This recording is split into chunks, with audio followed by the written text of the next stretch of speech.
할렐루야, 감사합니다. 오늘 제가 평소에 제 좌우명처럼 여기며 또 즐겨 암송하는 데살로니가 전서 5장 16절에서 18절 이 말씀을 가지고 하나님 뜻대로 살자라는 제목으로 잠시 말씀을 드리겠습니다. 본문 말씀은 바울이 데살로니가 교회 성도들에게 주는 개인적인 교훈이기도 하지만 모든 신앙인이 지켜야 할 신앙의 높은 미덕들로서 우리 믿음의 사람들의 삶의 표본이 되는 삼위일체의 교훈이라고 할 수 있겠습니다.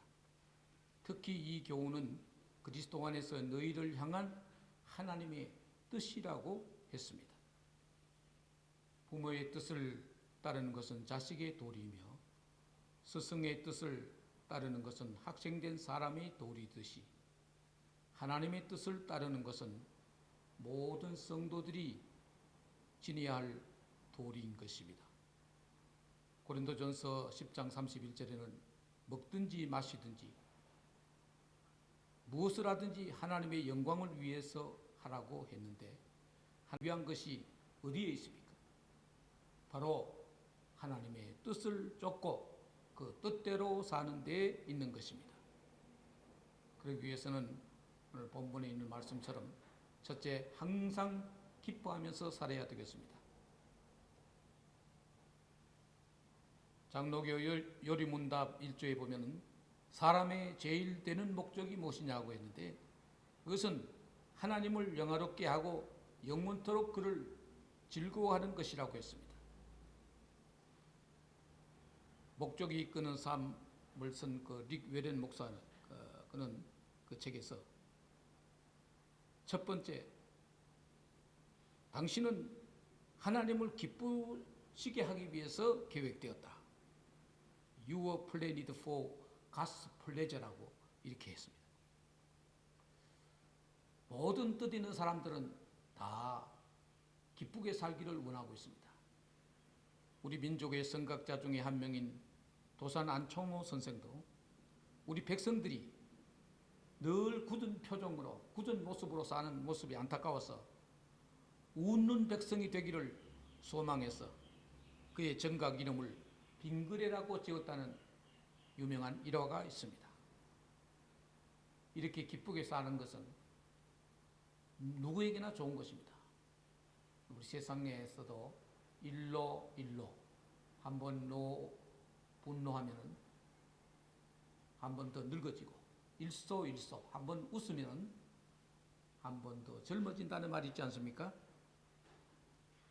그런데 어떤 사람들은 그럽니다. 예수님은 성경에 3번 울으셨다는 기록은 있어도 웃으셨다는 기록은 없는데 뭐가 그렇게 즐겁게 살아야 하느냐 그렇게 말하는 사람이 있습니다. 성경에 요한복음 15장 11절에 보면 예수님은 이런 말씀을 했습니다. 내가 이것을 너희에게 이름은 내 기쁨이 너희 안에 있어 너희 기쁨을 충만하게 하려 함이라고 했습니다. 예수님은 늘 중심 가운데 기쁨이 충만했다는 것을 알 수가 있는 것입니다. 중국 고사에 나오는 전설적인 효자인 노래자라는 사람은 그가 70이 되는 나이에도 그 부모를 즐겁게 하기 위해서 어린아이처럼 색동옷을 입고 그 앞에서 춤을 추고 노래를 불렀다는 이야기가 있습니다. 미가 선지도 말하기를 내가 무엇을 가지고 하나님 앞에 나아가서 하나님을 기쁘시게 할까라고 걱정하고 고민했던 것입니다. 오늘 하나님을 기쁘게 하기 위해서는 우리가 기쁘게 살아야 되는 것입니다. 왜 기뻐해야 될까요? 그 근원적인 이유가 있습니다. 우리 하나님께서 이 세상에 천에 하나 만에 하나 우리를 구별해서 선택해 주신 그 은혜를 생각할 때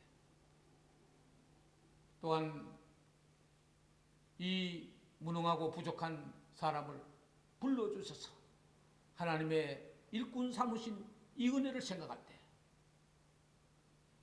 우리가 하나님을 기쁘게 하지 않을 수가 있겠습니까? 그러기 위해서는 늘 우리 부모를 즐겁게 하기 위해서 자식이 기쁘게, 우리 성도들도 기쁘게 살아야 합니다. 그 보석 전문가들의 말에 의하면 다이아몬드를 감정하는데 4가지 기준이 있다 그래요. 그걸 가지고 영어 이니셜을 따서 4C라고 이렇게 말합니다. 첫 번째 C는 뭐냐? 다이아몬드를 볼 때 클래리티, 그 투명성이 좋아야 된다. 좋은 다이아몬드는 투명하고 된다. 두 번째 C는 뭔가? 컬러가 좋아야 된다. 컬러가 선명하고 밝아야 이게 좋은 다이아몬드라는 것입니다. 그 세 번째는 뭐냐? 캐럿, 그 무게가 어느 정도 나가느냐, 그 가치를 매긴다는 것입니다. 네 번째는 컷, 얼마만큼 연마가 잘 되느냐, 이런 걸 감안해서 다이아몬드의 등급을 매기고 품질을 정한다는 것입니다. 저는 우리 성도들도 이 기준에서 보면 틀림없다고 생각합니다. 우리 성도들의 얼굴에 밝음이 가득 차야 되는 것입니다.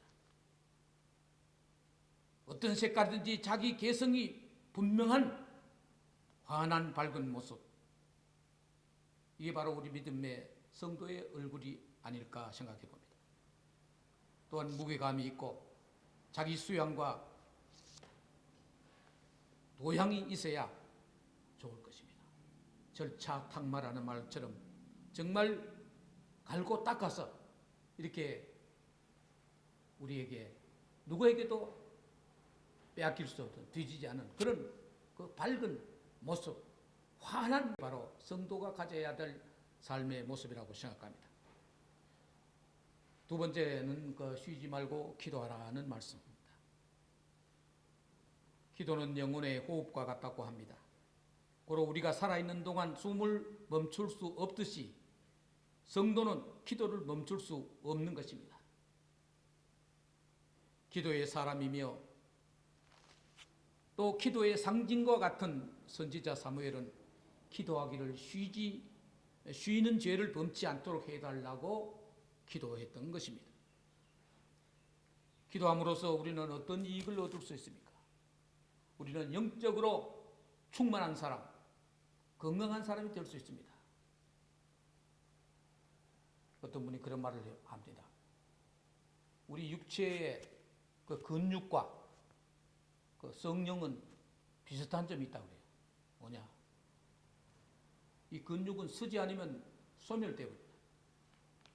성령도 쓰지 않으면 과거에 충만했던 성령이 다 나가버린다는 거예요. 무슨 말입니까? 우리가 육을 건강하기 위해서 끊임없이 계속적으로 지속적으로 운동을 해야 하듯이 우리가 성령을 충만하게 유지하려면 지속적으로 기도를 해야 된다는 것입니다. 또 하나님 앞에 계속적으로 기도한다는 것은 마치 우리 그 전자기구에 콘센트를 꼽는 것, 베개에 꼽는 것과 마찬가지입니다. 연결시킴으로써 작동이 되고 파워를 얻게 되는 것입니다. 오늘 우리가 계속적으로 기도할 때 능력을 얻고 힘을 얻게 되는 것입니다. 하나님의 영이 임재하게 되고 하나님의 힘이 우리 속에 역사하게 되는 것은 바로 기도에 통해서만 가능한 것입니다. 요엘 2장에는 성령 충만으로 말미암은 현상으로 자녀들은 장래의 일을 말하고 늙은이는 꿈을 꿀 것이며 젊은이는 이상을 본다고 했습니다. 이 세 가지가 모두가 다 과거 지향적인 것이 아니고 미래 지향적인 삶이 된다는 것입니다. 우리가 기도를 할 때 이와 같이 젊은 삶, 힘 있는 삶, 과거에 집착하는 삶이 아니라 미래로 나아가는 삶을 살 수 있는 것입니다. 끝으로 범사에 감사하라고 했습니다. 이 범사에 감사하기 위해서 우리는 먼저 어떤 자세로 살아야 되느냐? 겸손한 태도로 살아야 되는 것입니다. 겸손하지 않는 사람은 절대로 감사할 수가 없습니다. 결코 감사하지 못합니다. 늘 겸손해서 내려앉아서 남을 섬기려고 하는 그런 헌신자, 봉사자, 이런 사람들이 한결같이 감사할 수가 있는 것입니다. 마태복음 20장 27절 이하에 보면 너희 중에 누구든지 크고자 하는 자는 섬기는 자가 되고 으뜸이 되고자 하는 자는 종이 되어야 할지니라고 했습니다. 크리스찬의 리더십으로서 금과 옥조와 같은 말씀입니다. 이렇게 늘 섬기는 자세로 봉사하는 사람, 이것이 감사하는 사람입니다. 또 자족할 때 감사가 나옵니다. 바울은 빌립보서 4장 11절에서 12절 말씀에 어떠한 형편에도 내가 자족하기를 배웠노니 내가 비천에 처할 줄도 알고 풍부에 처할 줄도 알아. 모든 일에 배부르며 배고픔과 풍부와 궁핍에도 일체의 비결을 배웠노라고 하면서 옥중에서도 기쁨과 감사의 메시지를 전하고 있는 것입니다. 우리 또 어떤 사람이 감사하게 될까요? 화목하는 사람. 잠언 17장에 보니까 마른 떡 한 조각만 갖고도 화목하는 것이 육선이 요즘 그 번역된 성경에는 제육 여러 가지에 가득하고 다투는 것보다 낫다고 했습니다.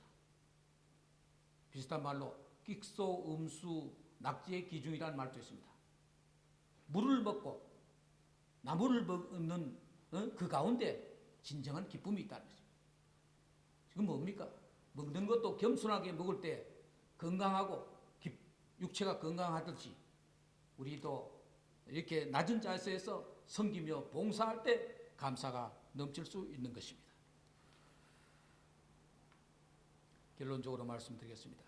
우리 성도는 하나님의 뜻을 따라야 합니다. 어떤 조건에서? 무조건 따라야 돼요. 왜? 이것은 하나님의 뜻이라고 오늘 성경은 분명히 못 받고 있기 때문인 것입니다.